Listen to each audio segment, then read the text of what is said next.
took a road trip in the summer of 2006. I rode my bicycle across the United States, and I went with my best friend, Jonathan.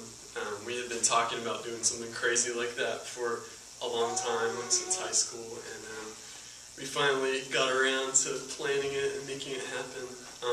We rode from the coast of Virginia out to Pueblo, Colorado, and then up north through Yellowstone into Montana, and then west out to the coast of Oregon.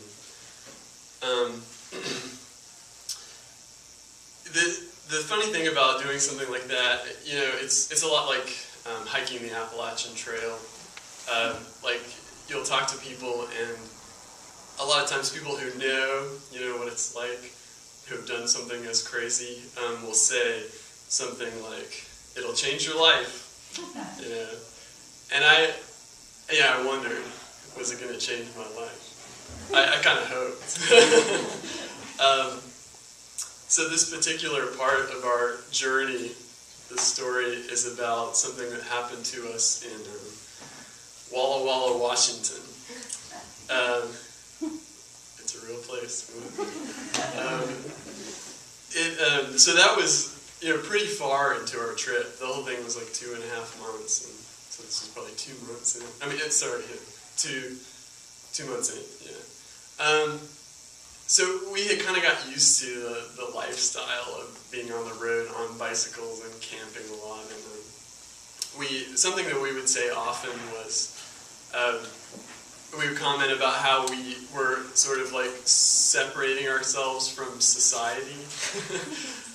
It felt like we were more and more outsiders. We would walk into these convenience stores with our bike helmets on, really dirty, and just fill up water bottles at the soda fountain and walk out. And it just felt like more and more. We didn't care what people thought of us, and people would look really weird at our loaded down bicycles. So we were pretty into that groove by the time we got to Walla Walla, Washington. One of the things that we had figured out was it was cheaper to eat at grocery stores than restaurants.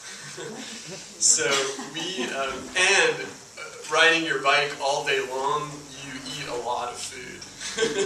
That was probably like our biggest expense on the whole trip, was all the food we had to buy. That was like our gas. So we were in Walla Walla, Washington, and we stopped for lunch at a grocery store. We went in, my friend Jonathan wanted the shirts that he brought. We probably had like 4 each. To wear was a Brazilian soccer jersey. He had done like a foreign exchange program in Brazil, and it was like a famous soccer player. I think it was Bebeto.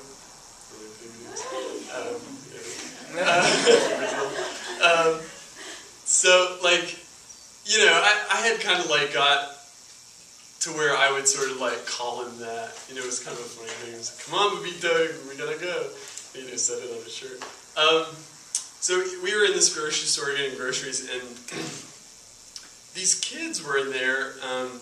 They were like Hispanic kids, maybe 6 to 9, maybe years old. Maybe like 5 or 6 of the kids.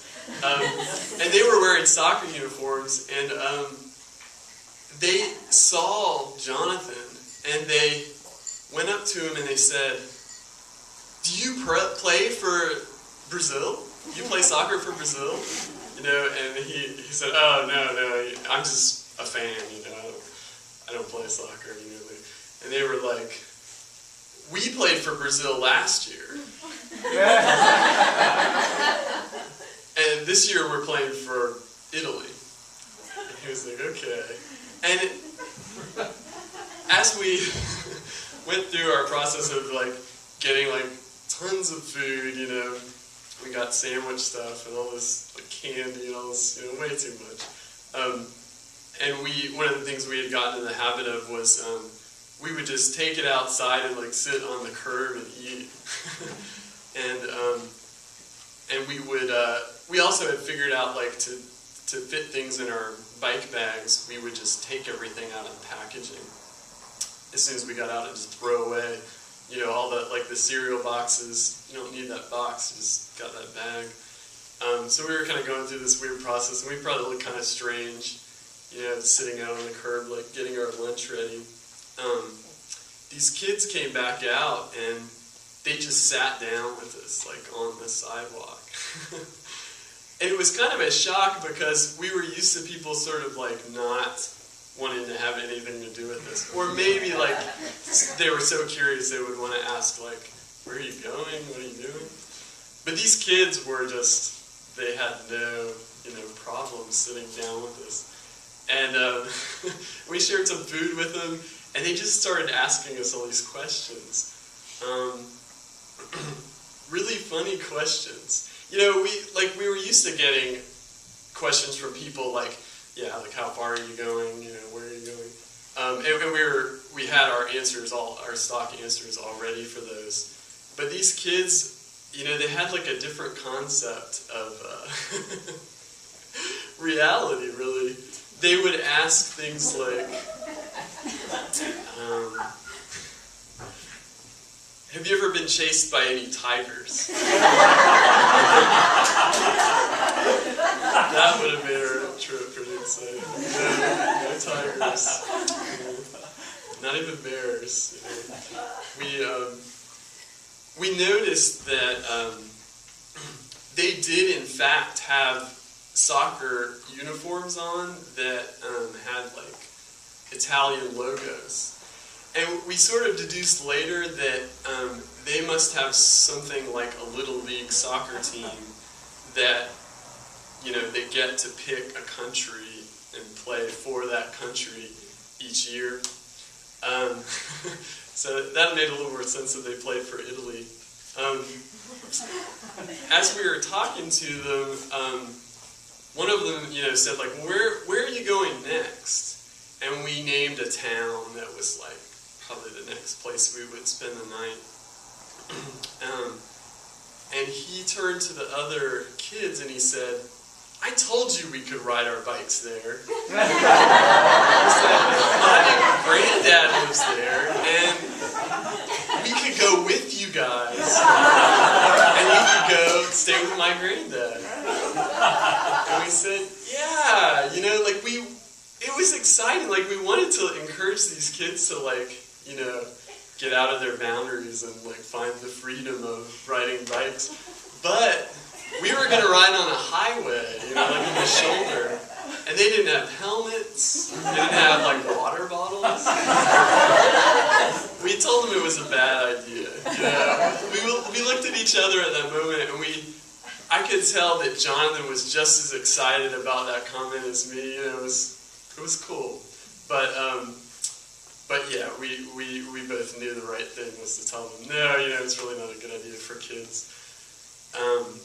And they did have bikes. They had 2 bikes between them, and they were these little like BMX kind of trick kids bikes with, like, I don't know if you've seen the pegs on the back that you can stand on, and do tricks.